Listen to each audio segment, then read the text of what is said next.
আমি মোসাম্মদ বিথি আক্তার জাহাঙ্গীরনগর বিশ্ববিদ্যালয়ে সরকার ও রাজনীতি বিভাগে দ্বিতীয় বর্ষে পড়াশোনা করছি। আমার স্ট্রাগল মূলত শুরু হয় ষষ্ঠ শ্রেণী হতে। আমার বাবা একজন বিজনেসম্যান ছিলেন, কিন্তু হঠাৎ করে তিনি অসুস্থ হয়ে পড়েন। আমরা 3 বোন, ভাই নাই। তারপর বিজনেসটা বন্ধ হয়ে যায় আর কি। বন্ধ হওয়ার পর তো মূলত আমাদের স্বভাবতই পড়াশোনার প্রতি একটু ইফেক্ট পড়ে। তারপর আমার স্কুলে টিচার ছিলেন, ওনারা অনেক হেল্পফুল ছিলেন। আমি যখন ওনাদের কাছে প্রাইভেট পড়তাম, ওনারা অনেকে আমার থেকে টাকা নিতেন না। তো এইভাবে হাই স্কুল লেভেলে তো অতটা কস্ট নাই, এই জন্য ওনাদের হেল্পেই আর কি আমি পড়াশোনা চালিয়ে যেতে পারছি। তারপর 2018 সালে আমার বাবা মারা যান। আমার বড় বোন, উনিও পড়াশোনা করতেন, পড়াশোনার পাশাপাশি টিউশনি করতেন।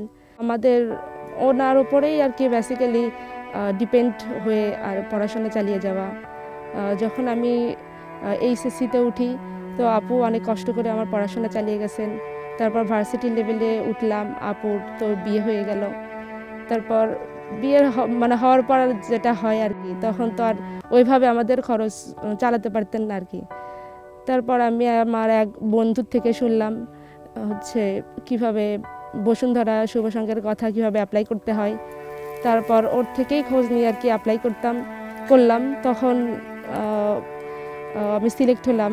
তারপর থেকেই আমার পথ চলা আর কি অনেক সহজ হয়ে গেছে। যেমন আমি প্রথমে যখন ভার্সিটিতে আসি, তখন এমন সময় এরকম হয়েছে যে মনে হয় আমি পড়াশোনা টাকার অভাবে আর্থিক অভাবে আর কি পড়াশোনা চালিয়ে যেতে পারবো না। অনেক মেন্টাল প্রেশার চলতো।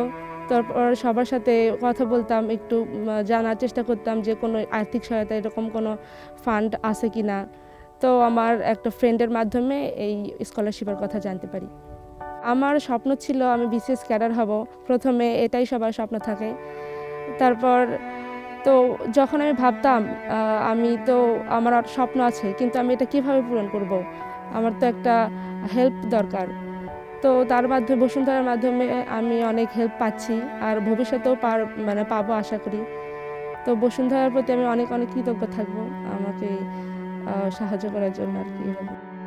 অনেক স্ট্রাগল হয়েছে। আমার আপু সবথেকে বেশি, আপুর অবদান ছিল। আপু অনেক মেন্টালি সাপোর্ট দিয়ে গেছে। তো বাবা মা তো ওইভাবে বাবা তো মারা গেছে, মা তো ওইভাবে বুঝতেন না। তারপরেও আমার মামা ছিল, মামা অনেক ভালো ছিল, উনিও অনেক সাপোর্ট দিয়েছেন। আর সবার সাপোর্টই আর কি এতদূর পর্যন্ত আসা। অনেকেই থাকে গ্রামে, পাড়া প্রতিবেশীর দ্বারা ইনফ্লুয়েন্স হয়, বলে যে মেয়েকে বিয়ে দিয়ে দাও, কিন্তু আমার মা ওইভাবে ওদের কোনো কথা শোনেনি আর কি। উনি আমাকে সাপোর্ট দিয়ে গেছেন এইভাবে। তাছাড়া অনেকেই এরকম থাকে যে পাড়া প্রতিবেশীর কথায় বলে যে কী হবে, মেয়েদের পড়াশোনা করে বিয়ে দিয়ে দাও, কিন্তু আমার মা এটা করেননি। এখন অনেকে প্রশংসা করে, আশেপাশের সবাই বলে যে আপনি মেয়ে মানুষ করতেছেন, ইনশাল্লাহ মেয়েদের দ্বারাই অনেক কিছু সম্ভব। তো আমার এটা ইচ্ছা, যেহেতু আমার বাবা নাই, ভাই নাই, তো আমাকে কিছু একটা করতেই হবে। আমার বড় আপু তো বিয়ে হয়ে গেছে, আমার ছোট বোন প্রতিবন্ধী, ও কোনো কিছু বলতে পারে না, কিছু বোঝে না আর কি। ওর ব্যয়ভারও বহন করতে হয়, ঔষধপত্র কিনতে হয়। এখন আমার আপুর ছোট বেবি আছে, তো আপু একা একা ওকে নিয়ে পারে না, তো আমার মা আপুর বাসায় থাকে আর কি, আমার ছোট বোনকে নিয়েও। এখন পুরোটাই দুলা ভাইয়ের ওপর, আর এইভাবে তো হয় না একজনের ওপর সব কিছু ছেড়ে দেওয়া। আর ওনার ফ্যামিলিও 2-3 জন ভাই বোন আছে, ওনাদের পড়াশোনাও চালাতে হয়। আমি বেসিক্যালি চলার চেষ্টা করি, তারপর একটু যদি হেল্প লাগে তখন দুলা ভাইয়ের মাঝে মধ্যে একটু হেল্প করে। টিউশনি এখনও ওইভাবে, আমার পলিটিক্যাল সায়েন্স তো ওইভাবে পাওয়া যায় না, আর সায়েন্সের সাবজেক্টগুলোই বেশি পাওয়া যায় টিউশনি। আগে আমাদের একটা চিন্তা ছিল যে এইচএসসি লেভেলে বিশ্ববিদ্যালয়ে পড়বো, এই পর্যন্তই জাস্ট চিন্তা ছিল।